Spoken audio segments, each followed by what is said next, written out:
This conference will now be recorded.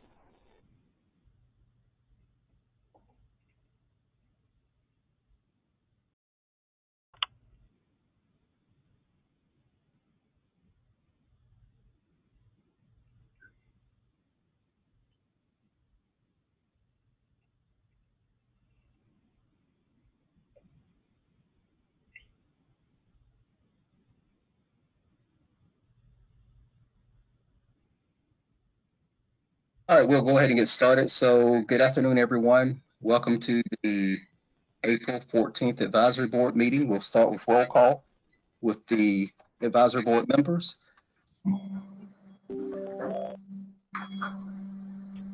Stephen? Here. Lieutenant Brett? Lieutenant Brett? Lieutenant Britt is present. Okay. Diane Bach? Present. Jay?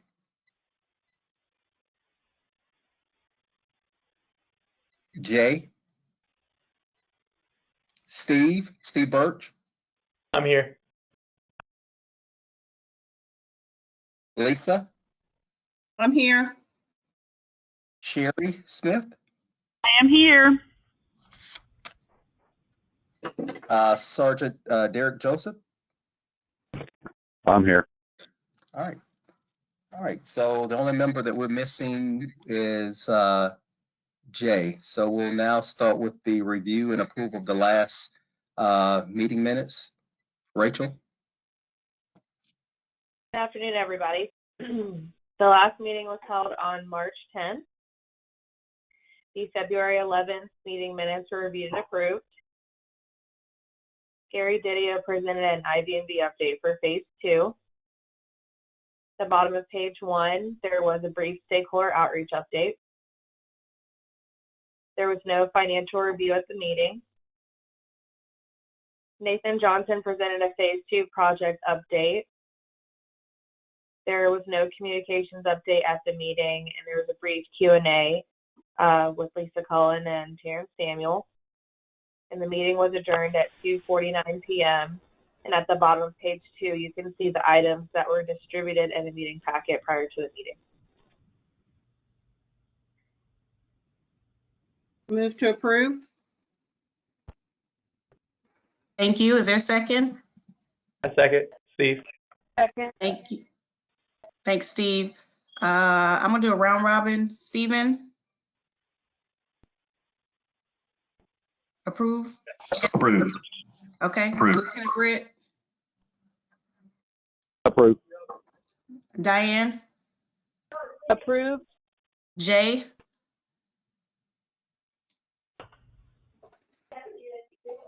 Steve?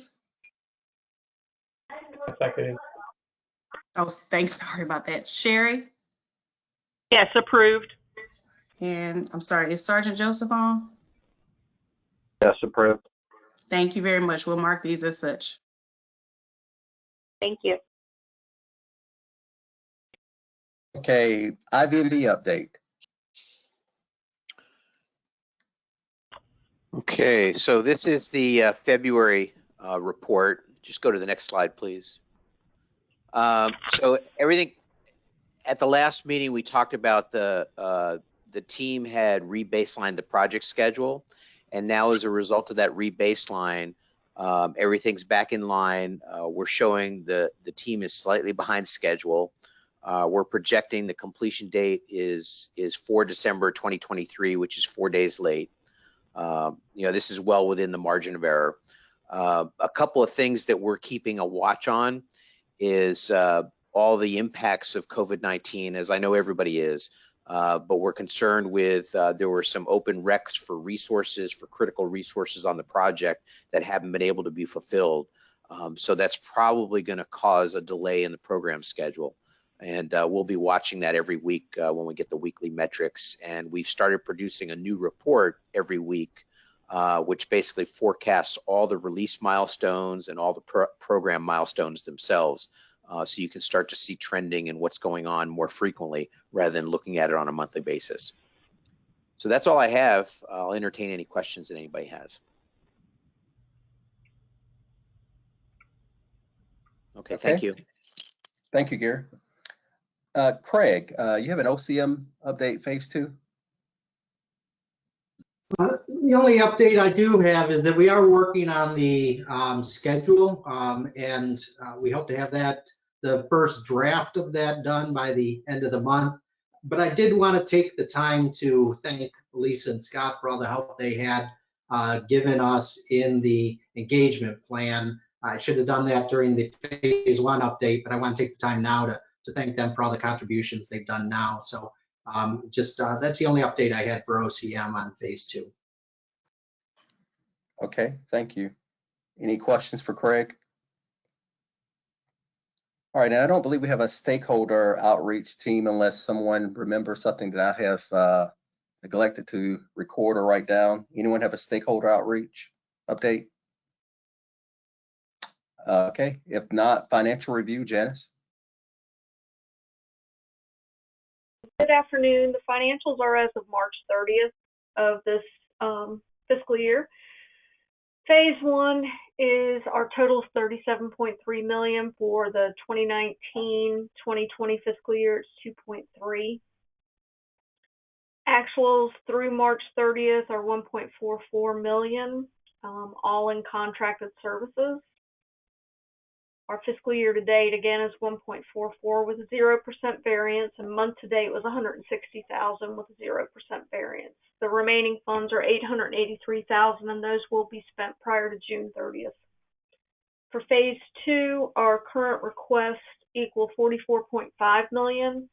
In the 2019-2020 fiscal year, we're at 13.7. The actuals for this period are 5.7 million. We've spent 5.3 in contracted services, 317 in IVMB, and 33 in OCO. The remaining funds are a combination of contracted services and software expense, and we will be spending, if not all of it by the end of the fiscal year. Fiscal year to date is 5.7 with a 0% variance. Month to date is 579,000 with a 0% variance. Remaining funds are 8 million. Are there any questions on any of the financials?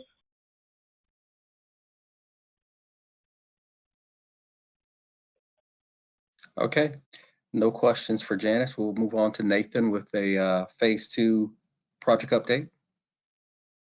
Good afternoon. Thanks, Terrence. So you should have the stoplight report. There's actually 2 stoplight reports for you to look at. The first is milestone B, which we're in the last weeks of now. We'll be transitioning into milestone C. We thought it was important to show both because we want to take a look at where things are trending. We'll start in the upper right with the portal and fleet team. For milestone B, that is their first development milestone. They actually started later than the other teams, started in January of this year on the standalone motor vehicle check application. So they're just about finished with that, and they've moved on to additional functionality that they'll be focused on milestone C, which is the motor vehicle records request. So forecasting that they'll complete on time. For teams A and B, we're saying that they will finish milestone B late, or the functionality tagged for milestone B, which is the initial, the original title transaction, and some other core features for the EV issuance module. So we're wanting to report a couple of things.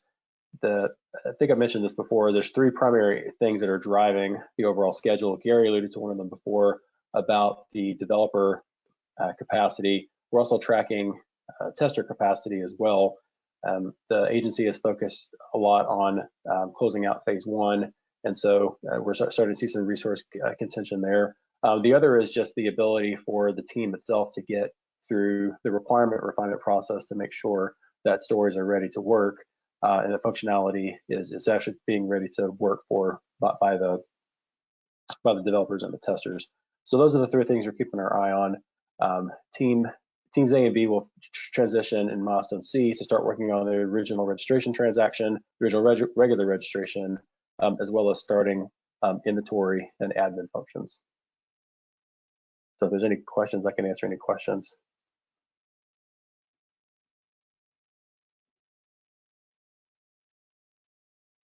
Okay. Is there a question for Nathan?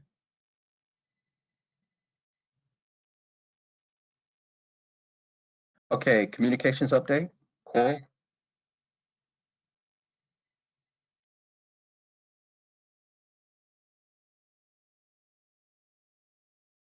Can't hear you, Coral. Whoops, sorry. The phase 2 communications plan was reviewed and approved by EOC last week. Just a few updates. We have the phase 2 all hands meeting next week. Stop laughing at me, Kristen and CT. So that's pretty much the only new update. Holding weekly meetings with Aaron Keller, our director of communications, and just continuing to work on marketing and communications for Motors Mod. That's all. Okay.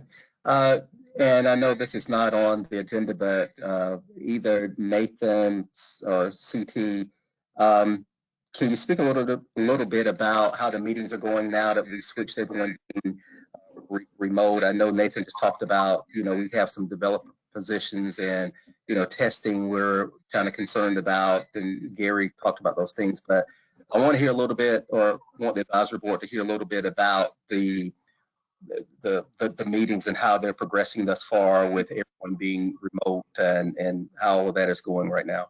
CT or Nathan, which are both. Sure. I'll comment on that. The title and registration meetings are going really well. Everyone seems to be really engaged in the meetings and asking questions and very attentive. We're actually being very productive. So very happy with the outcome. People are actually, dialing into the meetings, participating, and they're going really smooth. So I was worried at first, but I'm very pleased with the progress that we're making. And I'm working with Jessica so we can get our meetings scheduled where they don't interfere with each other, because we have a lot of the same players for Team A and Team B, and we both got to get through all of our stories. So we're working together as the senior BAs, trying to get our schedule to accommodate everybody else to get all of our meetings done. So it's going very well, very pleased.